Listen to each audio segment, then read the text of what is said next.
Hello, नमस्कार, सत श्री अकाल, आदाब। मेरा नाम है राजेंद्र सिंह ठाकुर और आप सुन रहे हैं रेडियो भारती पॉडकास्ट का विशेष प्रोग्राम कहानियां जो कुछ कहती हैं। लोगों के कोमल मन में बातों को गहराई तक पहुंचाने का तरीका कहानियों से बेहतर और क्या हो सकता है। खासकर पंचतंत्र की कहानियां जिसमें बेहतर सीख, संस्कार व जीवन में अच्छी चीजों की ओर बढ़ने की प्रेरणा मौजूद होती है। 5 भागों में बटी पंचतंत्र की कहानियां ही हैं जो दोस्ती की अहमियत, व्यवहारिकता व नेतृत्व जैसी अहम बातों को सरल और आसान शब्दों में लोगों तक पहुंचाकर उन पर गहरी छाप छोड़ जाती हैं। शायद यही वजह है कि अक्सर बचपन में सुनी कहानियां और उनकी सीख जीवन के अहम पड़ाव में मार्गदर्शक के रूप में भी काम कर जाती हैं। बैर, दोस्ती, दुश्मनी, दोस्तों के होने का लाभ, कर्म न करने से होने वाली हानि, हड़बड़ी में कदम उठाने से होने वाले नुकसान जैसी कई पंचतंत्र की कहानियां आप तक इस प्लेटफॉर्म के जरिए हम ला रहे हैं। हम इन कहानियों के माध्यम से बच्चों को खुशी देने और उनका मन बहलाने के साथ ही उनके अंदर नैतिकता व सदाचार के भाव को पहुंचाने का प्रयास कर रहे हैं।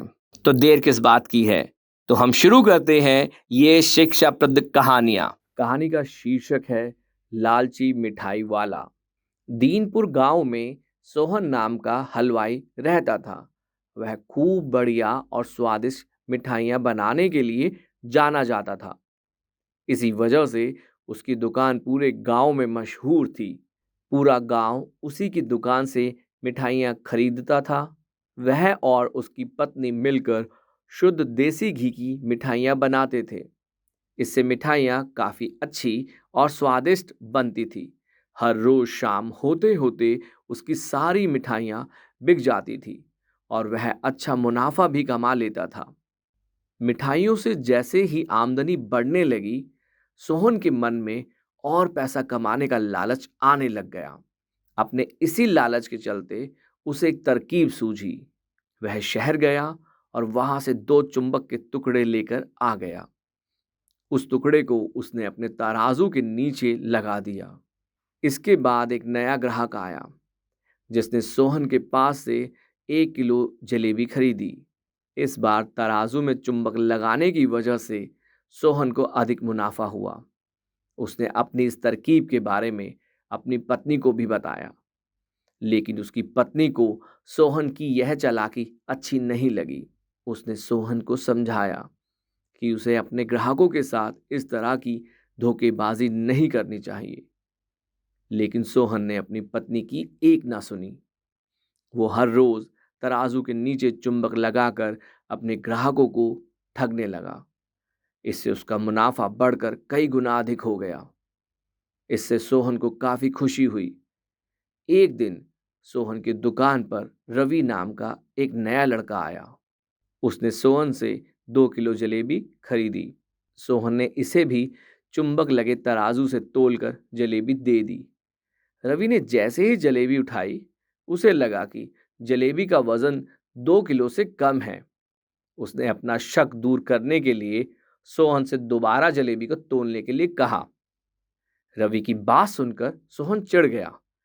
उसने कहा, मेरे पास इतना फालतू समय नहीं है कि मैं बार बार तुम्हारी जलेबी ही तोलता रहूं। इतना कहकर उसने रवि को वहां से जाने के लिए कह दिया। सोहन मिठाई वाले की बात सुनने के बाद रवि जलेबी लेकर वहां से चला गया। वह एक दूसरी दुकान पर गया और वहां बैठे मिठाई वाले से अपनी जलेबी तोलने के लिए कहा। जब दूसरे दुकानदार ने जलेबी तोली तो जलेबी सिर्फ 1.5 किलो ही निकली। अब उसका शक यकीन में बदल गया था।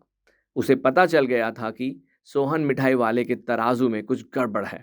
अब उसने तराजू की गड़बड़ को सबके सामने लाने के लिए खुद एक तराजू खरीद लिया और उसे ले जाकर सोहन मिठाई वाले के दुकान के पास ही रख दिया। फिर रवि अपने सभी गांव के लोगों को वहां पर इकट्ठा करने में लग गया।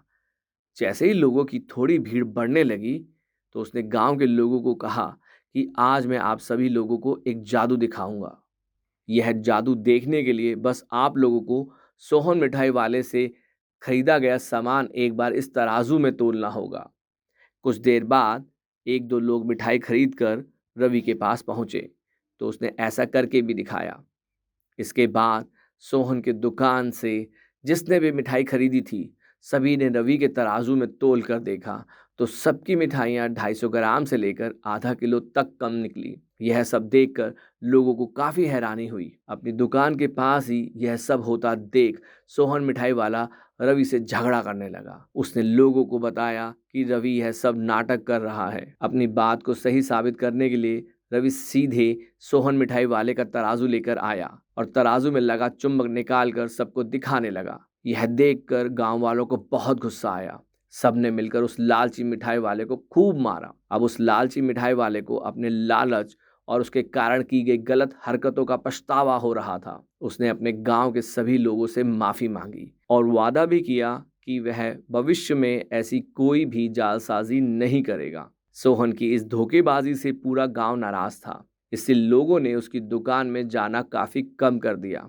इधर सोहन के पास पछताने के अलावा कुछ और नहीं बचा क्योंकि वो पूरे गांव वालों का भरोसा खो चुका था। कहानी से सीख, कभी भी लालच नहीं करना चाहिए। हमेशा ईमानदारी के साथ अपना काम करने से ही इंसान का नाम होता है। लालच के चलते भले ही उसे कुछ समय के लिए अच्छा फायदा हो, लेकिन इससे इज्जत और आत्मसम्मान दोनों कम हो जाते हैं। आप सुन रहे थे रेडियो भारती का पॉडकास्ट पंचतंत्र की कहानियां। अगर आपको हमारे पॉडकास्ट का ये एपिसोड पसंद आया है तो पॉडकास्ट पेज पर दिए गए फॉलो बटन को जरूर दबाएं ताकि ऐसे ही और एपिसोड आप मिस ना करें। पसंद आने पर अपने दोस्तों और जानने वालों से ये सीरीज शेयर करना ना भूलें। अपने सुझाव यानी सजेशन के लिए आप हमें सर्च कीजिए सोशल मीडिया पर रेडियो भारती के नाम से। तब तक के लिए धन्यवाद।